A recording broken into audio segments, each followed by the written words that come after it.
Monday, I had this profound dream. And in the dream was me and a few of my family members, we were walking.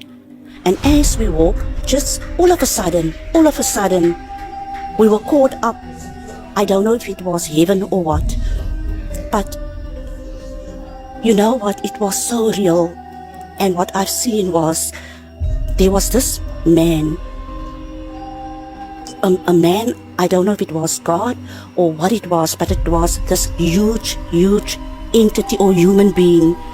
Not human being, but the spirit.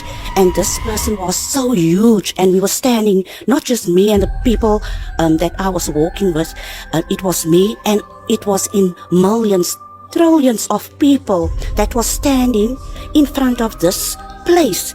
And this place is like, it looked like a palace. It was huge, and it was beautiful. As I was standing in front, and these millions, trillions of people were standing in front of this place called the palace. And this gate opened, and this huge spirit, it came to us, and it was standing in front of us, but everyone could see it. And this, I could see the figure of the person, and it had a cloak on, but I couldn't see the face. It was almost like a light that was shining, and it was so bright that it disguises the face completely. As I'm standing there, this person starts speaking, and this person has so much authority in his voice. If he speak, everyone listen. You know, there was so much power in the voice of this spirit. And when this person opened his mouth, he said that I am the King of Kings. And he was pointing out to people, calling people's names. And as he called people's names, some went in, and some he showed him the other way. And then he called my name. And I was looking, I was confused, I was scared as well, I was nervous. This huge person calling my name, and I walk, and I was so nervous. And you know, as I'm standing in front of this person, he said to me that how I loved, how I serve him, and what I'm thinking, and the way I'm serving him. And he was actually judging me according to my lifestyle, the relationship I had with him.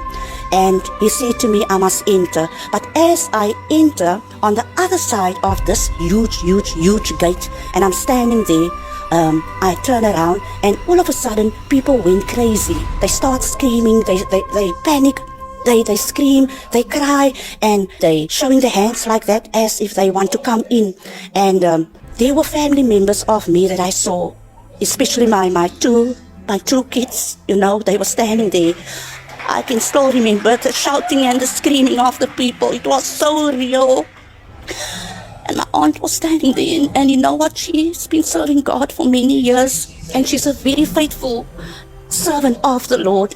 And as this king called her name, she came forward, and he said so many things. She was judged according to her lifestyle and her relationship with the Lord.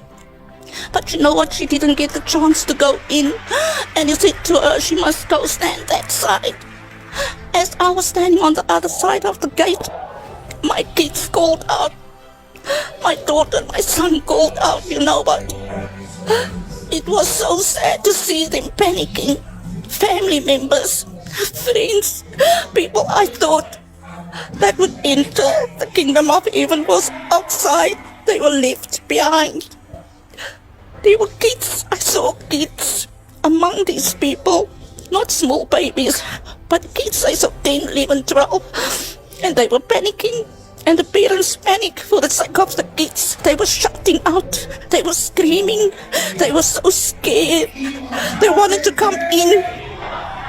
But this king, who said he's the king, you know, God is love, but what I've seen in my dream was, it was completely different. I begged him to allow my two kids in, my daughter and my son. I said to him, you know what? If you are the King of Kings and you have so much love and compassion in you, why don't you allow my kids? Please give them a chance. And he said to me, no, you didn't see what I've seen. You didn't see what went on in their minds, what went on behind. behind closed doors. You didn't see their lifestyle. I've seen many things. You know what? Sin is a big thing. We mustn't take it lightly. And I begged him and he said to me, no. All he said to me was, the time is up. It's over. It's over. There was, like I said, millions, trillions, billions of people standing outside, screaming to come in. And I was so nervous because this man is so stern. He's so stern. And he made up his mind. And he asked for the soldiers that was standing. But you know what? There was a gate. But the gate is nothing like this in this world. It was huge. It was humongous. Huge, humongous is even an understatement. Because it was so big. It's nothing that no one has seen. And you know, he asked the soldiers, they had like strange clothes on, and he asked them to close the gates. And as they close the gates, and they close and they push and they push and they push, and they close the gates, you know, that those gates, it slams shut. It slams shut, but it's almost like it's a lock. You can it's a sound. It's a sound that I've never heard before. It went through my body as that gate closes, you know, and it slams shut. You couldn't hear. I couldn't hear a voice. No one. I couldn't hear anyone shouting, screaming. You couldn't hear anyone. And this person that said he's the King of Kings, he turned around and he walked. And I turned around and I thought to myself, is this it?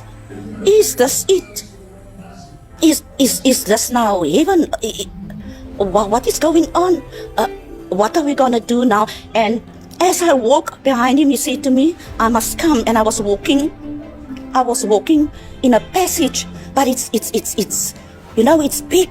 I walk, and this person had, that is the King of Kings, he had a cloak on and he had a crown on, and I walked behind him. But I was very disturbed in my spirit because my kids were left behind. My family were left behind, you know, people I knew were left behind.